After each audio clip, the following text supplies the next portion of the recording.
Hey guys, welcome back to the channel. Today we're going to be checking out the troubled history of British salt, or history of salt in England. I'm honestly kind of surprised that there is an entire video about British salt. Same. I don't know what to expect here, but that's really why I wanted to check it out, because maybe there's something very interesting about the history of salt in England. I feel like you guys in the UK don't generally eat as much salt as we do here in the US. Probably not. I've seen people in the comments talk about that. I'm not really sure if that ties into the history of salt in the UK or England specifically. But I'm assuming we're talking about sea salt here. I mean, I think so. I would think you guys would have amazing salt. We've actually been sent. We've been sent several types of sea salt. I use it all the time. So. Yes, and so that's another thing. I'm wondering if there is a big salt industry in the UK. You would think so. Yeah, but I love salt. I love different types of salt. I mean, I'm one of those people that I enjoy putting salt on a cucumber or on everything. I don't do it on cucumbers, but I do enjoy adding salt to pretty much everything. Yeah, if I'm eating a salad, I'll put salt on it. Yeah. I love chocolate with like some sea salt on top. True. Caramels. Yes. Salt, man. Salt is delicious. I love it. I will say I have noticed, I feel like the crisps we've been sent, like the actual potato crisps, I'm not talking about like the flavored varieties, but the plain potato crisps, I feel like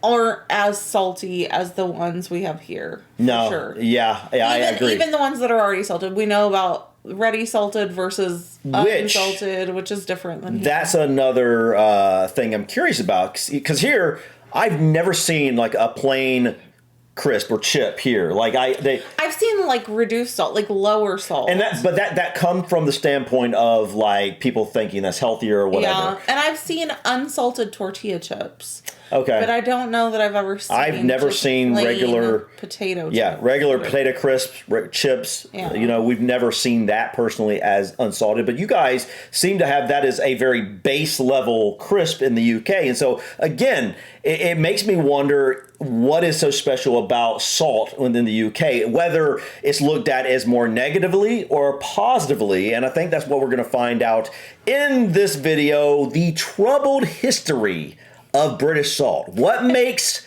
the history of salt in the UK so troubled? Let's find out, guys. When talking about salt history in England, it's hard not to start with the witches. It's just a bunch of hocus pocus! No, not those witches. The witch or wick towns. The problem is it's not what many people think. In many places, the English towns with the witch suffix are reported as being called this because they were known for producing salt there. Middlewich, which is currently the biggest salt-producing area of England. But it's not the case for every English city ending with this suffix. For example, why is that? Sandwich, named after the Earl of Sandwich, is not much of a salt-producing town. Okay. As I'm sure you know, that just reminds me the Earl of Sandwich, where the sandwich, I think, originates. Well, that would make sense. I believe, in my head, I'm under the impression that the UK, people in the UK generally love sandwiches. It seems like it. You guys put everything on bread, like chips, fries, whatever. Yeah. Well, I would say bacon, but yeah, we do that. Bacon pudding. Beans. Yeah, it's true. Yeah. You guys make little sandwiches out of everything, it seems. And I have heard people in the comments talk about how much they love sandwiches. And so I think that is probably the case. He looks like George Washington a little bit. Ooh, I like sandwiches. The truth is that whether witch comes from the Latin vicus or the Old Norse or Anglo-Saxon, in most definitions, it basically just means village, dwelling, or town. Though I will say that the witch towns that are associated with salt are the epicenters of the most provocative salt history in England. The biggest problem with salt history in England is, well, to be brutally honest, the UK has always struggled to be a major salt producer.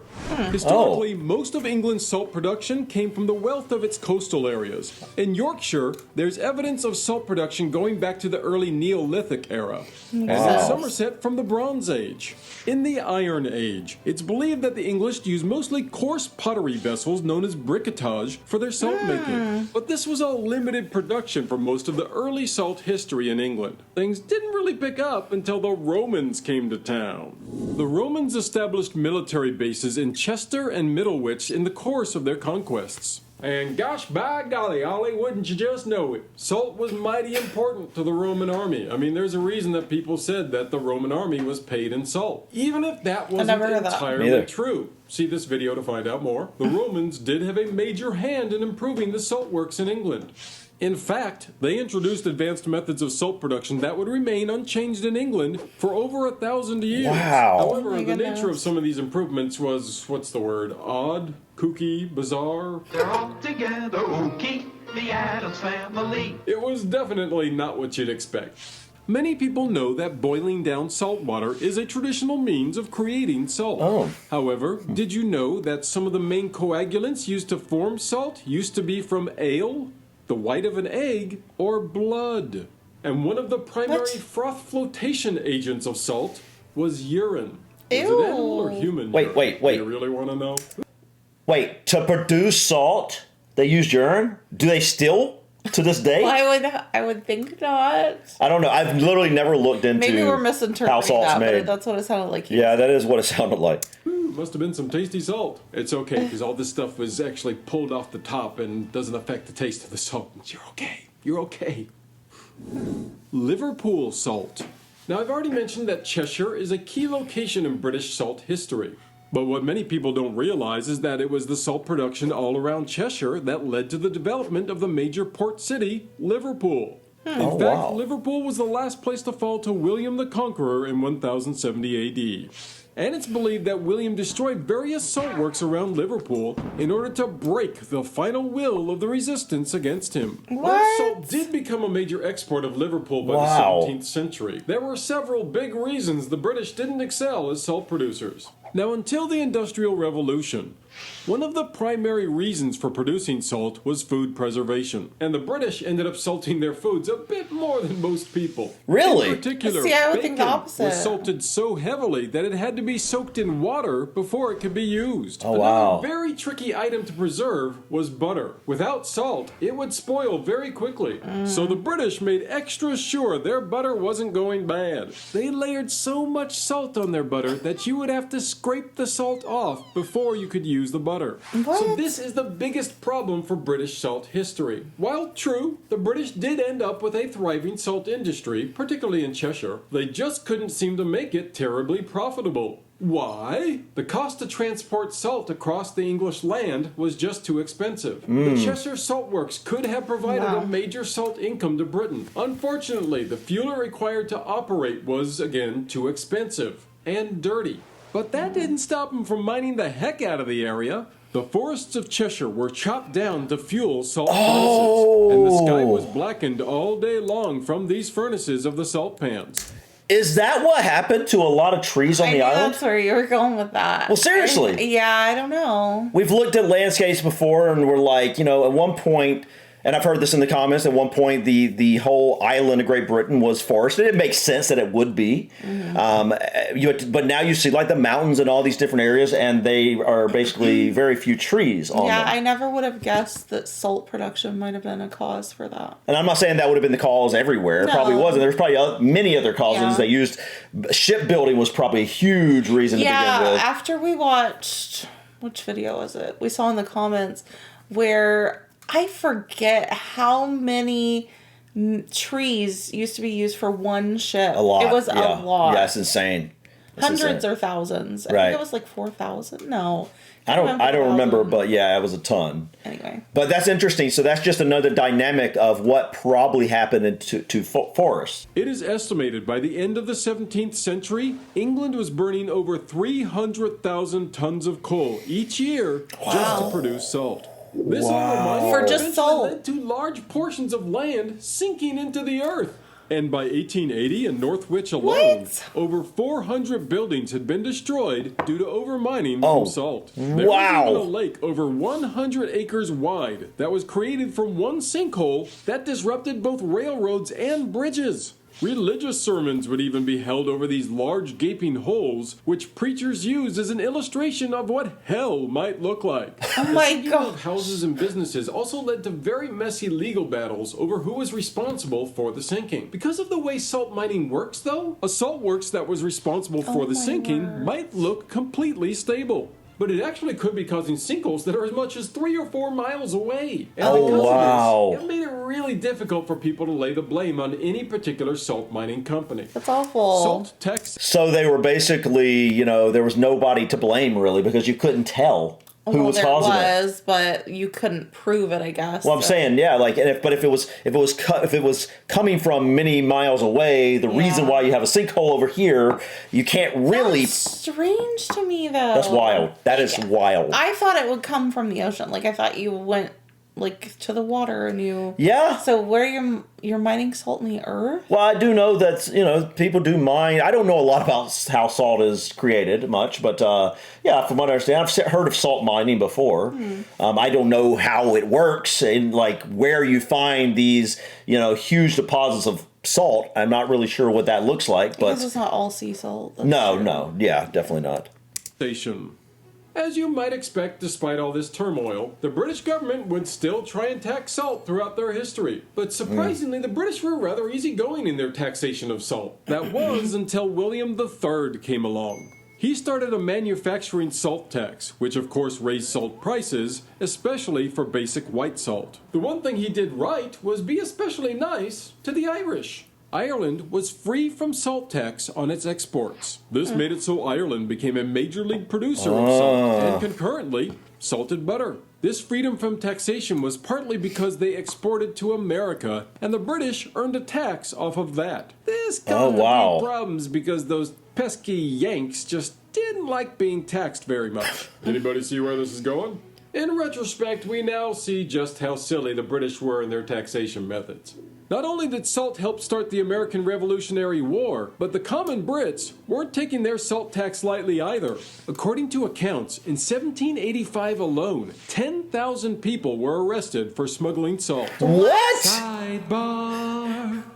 I never knew. That's wild. It's the largest salt mine in the UK. It's the size of over 700 football pitches. That's Holy. British football pitches, not American football. And it keeps growing as more salt is removed. Wow. So, what do you do with all that space? Well, someone got the bright idea to create Deep Store. It is more than 1.8 million square meters of storage space and includes more than 2.2 million boxes. What? Imagine the room at the end of the Raiders of the What Lost is it Ark. for? Only Storage, bigger. I guess. I know, of what? You rent out That's anything, I big. guess. In the midst of the elimination of the salt tax and the establishment of the Salt Union came a very important improvement in salt mining called vacuum evaporation. This allowed for the production of the much more uniform type of table salt we see today.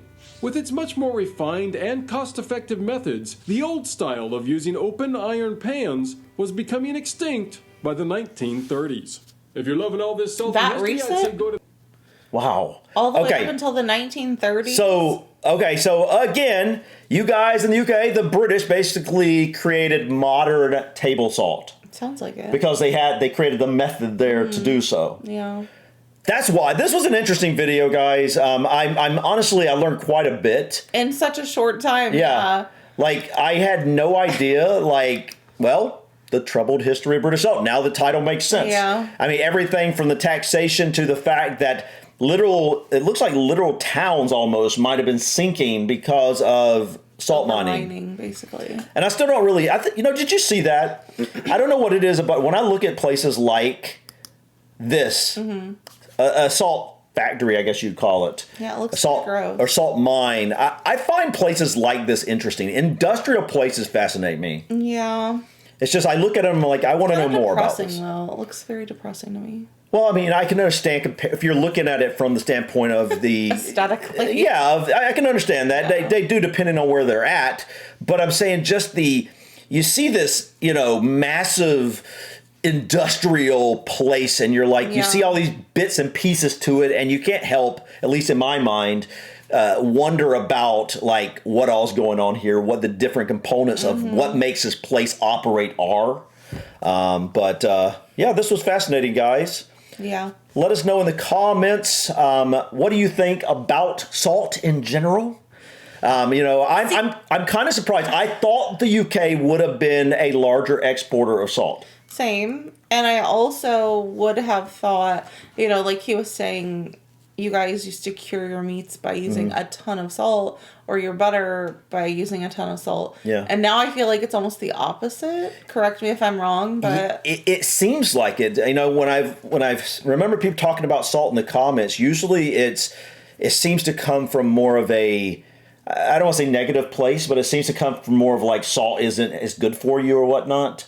Personally, I'm under the impression, you know, I think salt is fine. I wouldn't just douse everything and crazy amount of salt, but it's like, I think that why salt got its bad rap is because of the very stripped down iodized salt that has no extra minerals. But when you get down into the good quality, when you get down to the good quality salts, like you know, some actual real good sea salt, you've got this huge amount of basically every micronutrient or every mineral at least, and you know, and a lot of those minerals we are lacking in modern diet. Iodine is one of those, but in a lot of diets, copper and other micro minerals. Maybe Manganese. I mean, no, that one's not really one. You know, that's in everything from chocolate to greens and everything else. We get plenty of that. Yeah, but I mean, and all these micronutrients are going to be in a lot of foods, but the question is, are you eating those foods on a regular basis? So using salt, especially something like sea salt, can help